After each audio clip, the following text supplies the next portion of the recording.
নমস্কার বন্ধুরা, আজ আমি পৌঁছে গেছিলাম শিল্পনগরী দুর্গাপুর শহরে। এই যে বটবৃক্ষটি আপনারা দেখছেন, বহু বছর আগে যখন এই বটবৃক্ষটির ছোট্ট রূপ ছিল, ঠিক সেই সময়কালে এই বটবৃক্ষের নিচে ছোট্ট এক টালির কুঠিরে মা শীতলা দেবী পূজিত হতেন।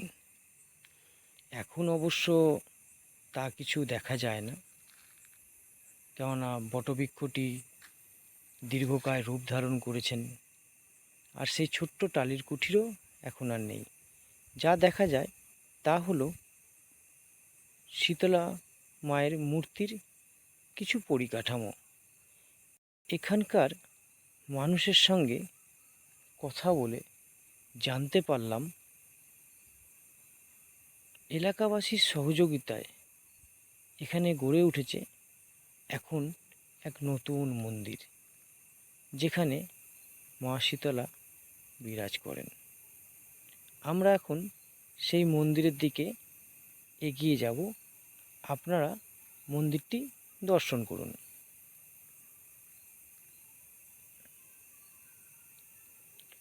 প্রত্যেক বছর চৈত্র মাসের শেষ শনিবার ধরে প্রচুর লোকের সমাগমে ঢাক বাজনার মধ্যে দিয়ে মা শীতলা মাতার পুজোর আয়োজন করা হয়।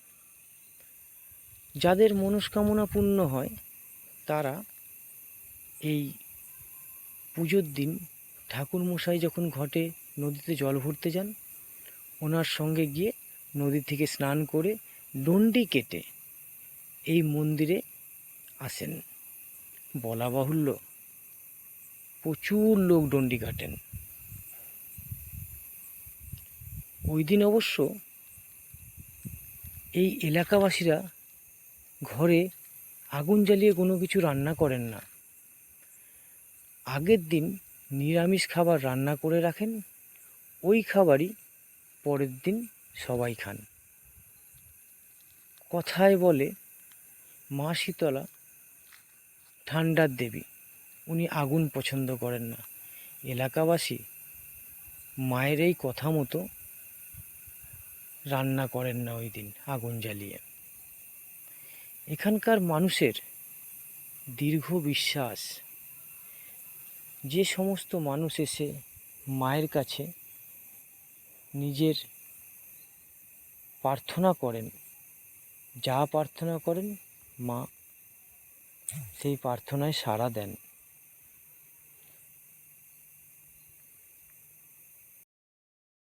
এবং ওই ছোট বটবৃক্ষটি যেটা আজ বড় হয়ে গেছে, হয়তো এটাই তার প্রমাণ।